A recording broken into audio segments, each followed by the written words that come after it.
कदम रहेंगे? आप एक बात बताइए, अगर धर्माचार्य होते तो अब तक ये मुद्दा इतना शांत रहता?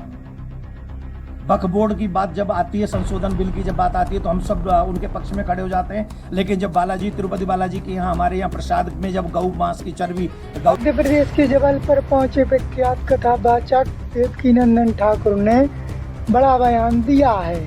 उन्होंने कहा कि देश में वक्फ बोर्ड रहेगा तो सनातन बोर्ड का भी निर्माण करना होगा। जितनी जमीन वक्फ बोर्ड ने हत्या कर रखी है, उतनी ही जमीन सनातन बोर्ड को भी देनी होगी। देश के संसद और एयरपोर्ट की जमीनें वक्फ बोर्ड की होने का दावा किया जा रहा है। हालात ऐसे ही रहे तो 10-12 साल बाद पूरे देश पर वक्फ बोर्ड अपना हक जताएगा। सनातन बोर्ड के मुद्दे पर राजनीतिक पार्टियों को जवाब देना और समर्थन करना होगा। मशहूर कथावाचक देवकीनंदन ठाकुर ने 16 नवंबर को दिल्ली में विशाल धर्म संसद का ऐलान किया है। धर्म संसद में लव जिहाद, गो हत्या, कृष्ण जन्मभूमि को वापस लेने सहित विभिन्न मुद्दों पर चर्चा होगी। 16 नवंबर को दिल्ली में होने वाले धर्म संसद में पहुंचने का आह्वान किया है। जामा मस्जिद की जिन सीढ़ियों में भगवान केशव देव की छवि को गाड़ कर रखा गया है, उसे हर हाल में वापस लाया जाएगा। तिरुपति प्रसादम मामले में कहा कि प्रसाद में चर्बी खिलाकर 100 करोड़ हिंदुओं की हत्या का आरोप लगाया है। दोषियों को फांसी और आजीवन कारावास जैसी सजा देने की वकालत की है। देखिए इस खास रिपोर्ट में। धन्यवाद।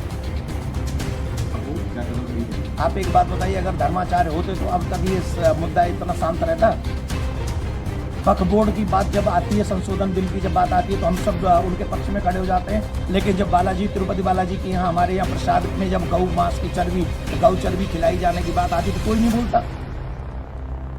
भाई, हमें तो सारे राजनीतिक पार्टी लोगों के जितने भी लीडर हैं, उनसे हाथ जोड़ के प्रार्थना है, हमें अपना शत्रु मत मानिए। ईमानदारी से बता दीजिए, हिंदू इस देश में रह सकते हैं कि नहीं? संविधान इस देश में हिंदुओं को रहने का अधिकार देता है कि नहीं? और क्या संविधान ये कहता है कि हमारे धर्म को भ्रष्ट कर दो, हमारी बहन बेटियों को ले जाओ, हमारी बहन बेटियों को 56 टुकड़े कर दो, हमारे धर्म में प्रसाद में गौ मांस मिला दो? ये कहता है संविधान? और आप एक जवाब नहीं देते, कोई प्रश्न उस पर आवाज नहीं उठाता। वक्फ बोर्ड कह रहा है कि सदन भी हमारी वक्फ बोर्ड की जमीन पे बनी है दिल्ली में, एयरपोर्ट भी वक्फ बोर्ड का है। और वो दिन दूर नहीं जब पूरा ये 10-12 साल रुक जाओ, वो कहेंगे पूरा देश वक्फ बोर्ड का है। और हम लोग मजे से कुर्सियों के लिए राजनीति कर रहे हैं। अरे कुर्सियों का विषय नहीं है, देश को सुरक्षित, संस्कृति को सुरक्षित, हमारी बहन बेटियों को सुरक्षित करने का विषय है, धर्म को बचाने का विषय है। और हम सबको एक स्वर में इस देश को बचाना चाहिए। हमारे इस देश को आज़ाद करने में कोई योगदान नहीं है, पर इस देश को बचाए रखने में हमारा योगदान हो सकता है। ये सभी हिंदुओं से मैं कह रहा हूँ, सभी सनातनियों से कह रहा हूँ, ये हम सबकी जिम्मेदारी है।